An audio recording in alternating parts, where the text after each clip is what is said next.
I think one thing that we all can relate to is that we found our person pretty early in life. Mm-hmm. I was 23 when I got married. You were 24 because... Well, I was 29 when I got married. Right, but you started dating 24, in 2018, Yeah. which is when we got married, and you're 23, so engaged. So I feel like a lot of people might think that's not a lot of experience to know, like, if your man is the one or your partner is the one. So how did you know that Dave was the one? This is... That's a tough question. It is. He's listening like, yeah. I know. When did you know? Well, the funny thing is I know his answer to this question because we do have an age gap, because we do have distance, or did at the time, was when during the pandemic, when we spent even more time together. And I think a lot of people sort of played house, if you will, in the pandemic in a different way maybe than they had time to. And so for him, it was that. It was being closer. But for me, it was... And I remember him telling me that, and I was like, that late? Like, really? That is hilarious. According to my calendar. Yeah, because I don't remember a time in my life where he wasn't. You know what I mean? No, I don't. Wait, that is... I don't remember a time in my life where he wasn't. And he's my best friend and the person I want advice from on anything in my life, whether that is professionally, whether that is something with my family, whether that is like something silly like horses and I want to know if I should keep doing this, or a hobby or anything like that. Like I don't remember a time when he wasn't all of that for me. And so I think it wasn't this like moment of staring into each other's eyes. It's just, he's the kindest person I know. He's the smartest person I know. He is the most considerate person I know. And somehow, like, in this big job and big world, he has the time to make every single person he's around feel like they're the most important person in the room. And that's something that I have tried to learn from him, because the way that he cares for his parents, and he has infinite patience for people, the way that he shows up for people at work, the way that he's able to cover the league as well as he's done for so long.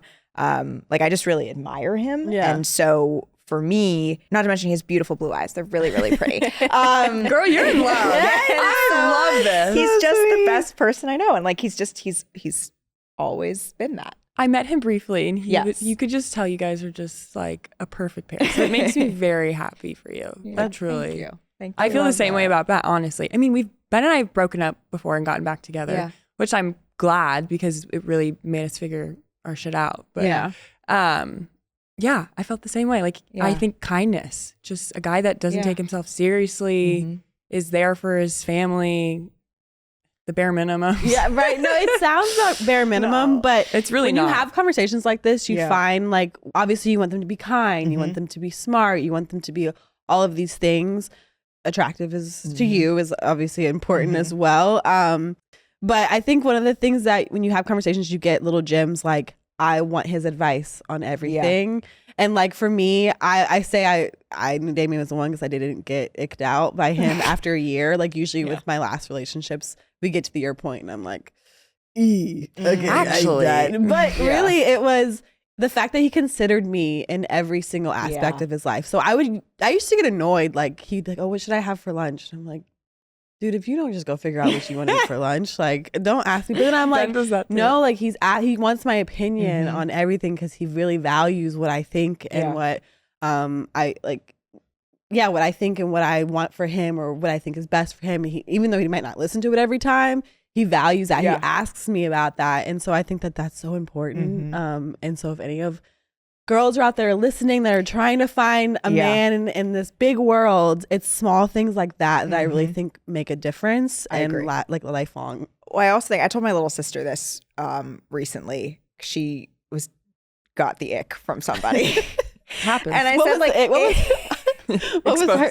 Expose her. You don't have to say who the man is. Your guys' relationship is so cute too. Your sister. Yeah, that's an off pod. It's off pod, but I will tell you.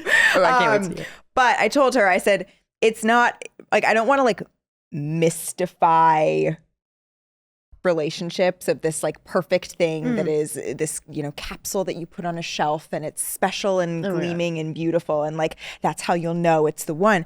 I also think there's a aspect of yeah, you get the ick, but it's Teflon and goes away. Like it's something like sometimes you're like, I walked in the other day and like Dave's shoes were on the kitchen counter and I was like, Ben would do that too. That like doesn't even make sense. And it was like a white guy thing. Like, because Ben. And he's, by the way, he's like very clean and very tidy. And I think he just like got home really late and like for a second and then forgot about it.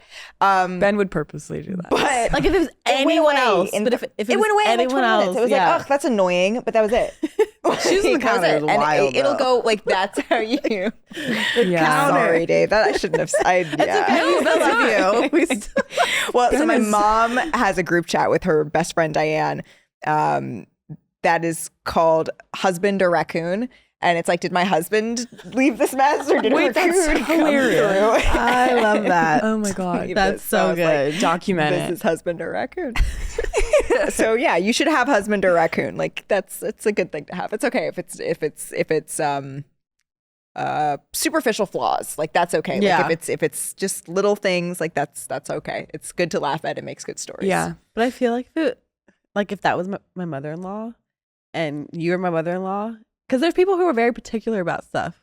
Like she would have been like, "Get out of my house. Like, I'm done." My mom would like yell at Ben. Yeah. Yeah. Sure. Oh, for sure. For sure. And No, I told him, I was like, "This is hilarious. This is anyone else, I would be."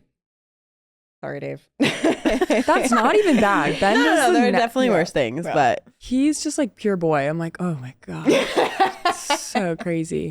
But like I was gonna say something about the one. I think what my parents have taught me, my parents have a beautiful marriage. I think you work through regardless, like, yes, I think Ben's the one, but I think we're going to work to make it work, I guess, if that makes sense. Yeah. I believe like, I don't know, who knows? There's multiple different ways things could have turned out. If I didn't go to Stanford, I met Ben at Stanford, who knows? But I think he's the guy that I want to work things out with. So we choose each other every day. But so that's all like relationships, right? Like I think like there's the adage relationships are hard. And I don't think that's specific just to marriage.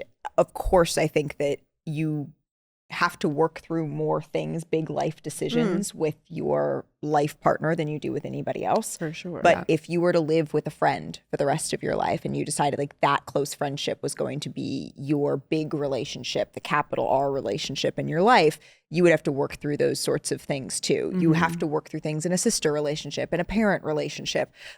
That's what relationships are. It's constantly assessing and evaluating and pouring into and finding compromise. And some days you win more and I win more, but neither one of us are keeping score. That's what a relationship is. Yeah.